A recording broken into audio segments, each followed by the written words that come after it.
Hi friends, இந்த வீடியோவில் இந்த நம்ம என்ன பார்க்க போகிறோம் அப்படிங்கிறீங்கன்னா, இப்போ வந்து கோட் திரைப்படம் ரிலீஸ் ஆகி கிட்டத்தட்ட 5 நாட்கள் முடிஞ்சிருக்குங்க. 5 நாட்கள் முடியல நம்ம கோட் திரைப்படம் வந்து உலகில் வந்து எவ்வளோ சாதனை பண்ணியிருக்கு அப்படின்றத பார்த்தா இந்த வீடியோ நம்ம பார்க்க போகிறோம். நம்ம தளபதி விஜய் நடிப்பில் பிரம்மாண்டமாக ரிலீஸ் ஆன திரைப்படம் தான் கோட்ஸ். இந்த திரைப்படம் வந்து கடந்த செப்டம்பர் 5 செம்ம பிரம்மாண்டம் ரிலீஸ் ஆச்சு. இந்த திரைப்படத்தை வந்து ஏஜஸ் வந்து தயாரிச்சிருந்தாங்க. இந்த திரைப்படத்தை நம்ம வெங்கட் பிரபு தான் இயக்கியிருந்தாங்க. முதல் முறையாக வந்து நம்ம விஜய் மற்றும் வெங்கட் பிரபு கூட்டணியில் இந்த திரைப்படம் இணைஞ்சதில் வந்து ரசிகர்கள் செம்ம அவளாக காத்துட்டு இருந்தாங்க. ஏன்னா வந்து யுவன் சங்கர் ராஜா மியூசிக் போகிறார் அப்படின்றது ஒரு செம்ம ஒரு ரீசன். மக்கள் மத்தியில் இந்த திரைப்படம் வந்து செம்ம பெரிய ஒரு எதிர்பார்ப்பு தான் ரிலீஸ் ஆச்சு. சில இடங்களில் மட்டும்தான் வந்து ஒரு கலைவன விமர்சனத்தை பெற்றுச்சே தவிர வந்து உலகம் முழுவதும் வந்து இந்த திரைப்படத்துக்கு பாசிட்டிவ் ரிவ்யூஸ் மட்டும்தான் வந்துட்டுருக்குங்க. அந்த நிலையில் பார்த்தா வந்து நம்மளோட உலக அளவில் வந்து நம்மளோட கோட் திரைப்படம் வந்து எத்தனை கோடி வசூல் செஞ்சுருக்கு அதை பற்றி அந்த வீடியோ நம்ம பார்க்க போகிறோம்.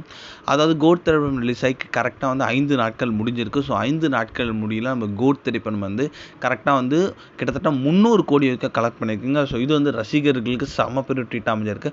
கண்டிப்பாக வந்து இன்னும் கொஞ்சம் நாட்கள் 1000 கோடி தொற்றும் அப்படின்றதுல எந்த ஒரு சந்தேகம் இல்லை அப்படின்ட்டு வந்து ரசிகர்கள் இன்டர்நெட்டில் செம்ம அவளாக கிளப்பிட்டு இருக்காங்க.